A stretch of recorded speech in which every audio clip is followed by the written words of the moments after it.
देखिए, आदरणीय हमारे प्रधानमंत्री जी, उनका कथन है, मेरा नहीं। 35 साल तक बेचारे ने भिक्षा मांग के अपना जीवन बिताया। ये उनका कथन है। उन्होंने कहा मैंने ट्रेन में चाय बेची, फिर उन्होंने एक दिन कहा मेरा बायोलॉजिकल जन्म नहीं हुआ, मैं तो अवतार हूं। और 8,400 करोड़ रुपए के जहाज में चलते हैं, 12-12 करोड़ की 6 गाड़ियों में चलते हैं, दिन भर में 3 बार कपड़े बदलते हैं।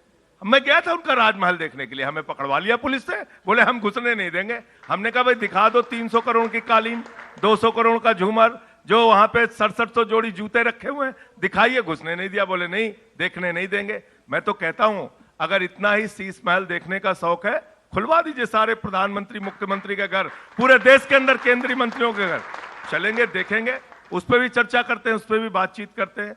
लेकिन कथनी और करनी के अंतर का जहां तक सवाल है, इस देश के नौजवान से पूछिए, इस देश के किसान से पूछिए, माताओं बहनों से पूछिए, ये कैसी सरकार चल रही है। 250 रुपए किलो प्याज बिकी, 300 रुपए किलो दाल बिकी, 1200 रुपए का सिलेंडर बिका, 100 रुपए के पार पेट्रोल बिका, 100 रुपए के पार डीजल बिका आपके राज्य में। और जब लोग जाते हैं शिकायत करने के लिए, तो निर्मला सीतारमण जी कहती मैं तो प्याज खाती ही नहीं। ये संवेदनहीनता है आपकी, ये संवेदनहीनता है। ऐसी गजब की सरकार आप चला रहे हैं। कार नहीं खरीदो तो टैक्स देना है, कार अपनी बेचो तो टैक्स देना, रुपया बैंक में रखा उस पर इंटरेस्ट मिला तो टैक्स देना है, रुपया जमा करना है तो टैक्स देना है, निकालना है तो टैक्स देना है, एटीएम से पैसा निकालना है तो टैक्स। अरे भैया, आपने तो यह हालत कर दी है, वाकई वो गब्बर सिंह टैक्स बन गया है कि दिन रात इंसान सुबह से लेकर रात तक आपको टैक्स देता रहता है, बदले में उसके हिस्से में कुछ नहीं आ रहा है। आपने 200 लाख करोड़ के कर्जे में हिंदुस्तान को डुबा दिया। आपने 15 लाख करोड़ रुपए चंद पूंजीपतियों का माफ कर दिया। आपने 3,54,000 करोड़ रुपए 43 कंपनियों का हेयर कट के नाम पे सेटलमेंट के जरिए उनका खत्म कर दिया। आपकी नीतियां क्या है, किसके लिए आप काम कर रहे हैं? आम आदमी पार्टी के बारे में पूछिएगा, हम आपको सीना ठोक के एक एक नीति के बारे में बता सकते हैं। हमने तो ऐसा सरकारी स्कूल बनाया कि देश के प्रधानमंत्री को भी ट्रंप की पत्नी को दिखाना पड़ा दिल्ली का सरकारी स्कूल। दिल्ली का सरकारी स्कूल आपने जाके दिखाया। ये आपके द्वारा दिया गया प्रमाण पत्र है। इसलिए मैं कह रहा हूं, प्रति व्यक्ति आय के मामले में आज दिल्ली आगे है। दिल्ली के अंदर आप महिलाओं से बात कर लीजिए, बुजुर्गों से बात कर लीजिए। हमने घोषणा की है 2100 रुपए की महिला सम्मान राशि एक एक माता बहन के खाते में जाएगी। ये गारंटी है केजरीवाल जी की।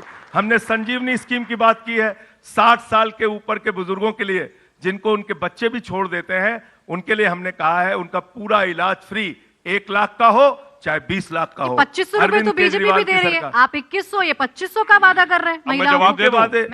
वादा तेरा वादा गाना सुना है ना आपने?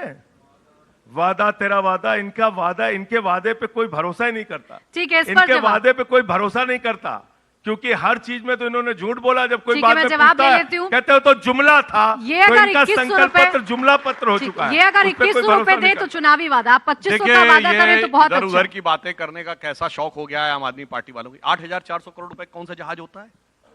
ये तो कोई फाइटर प्लेन भी नहीं होता। चलिए कुछ भी आके बोल, चलिए दिखाते, कुछ भी। अब मैं बताना चाहता हूं, जो ये बात कहने का प्रयास करते हैं, प्रधानमंत्री जी का आवास 7 लोक कल्याण मार्ग भारत के प्रधानमंत्री का आवास है। उसमें जिसमें आज मोदी जी रह रहे हैं, उसी में मनमोहन सिंह जी रहते थे, उसी में अटल जी रहते थे, उसी में देवगौड़ा जी, गुजराल जी और अपने राजीव गांधी जी और नरसिम्हा राव तक रहते थे। आपने जो मकान बनाया वो मुख्यमंत्री का आधिकारिक आवास नहीं है। और दूसरी बात मैं कहना चाहता हूं, इन्होंने कहा कि दिल्ली की बड़ी खिदमत की, तो मैं बताना चाहता हूं, जब इनकी सरकार आई, दिल्ली सरप्लस का बजट था, 1.54% ऑफ द रेवेन्यू सरप्लस था। अब स्थिति क्या होगी? घटा, धीरे धीरे घटते घटते पिछले साल 0.3 पे आया।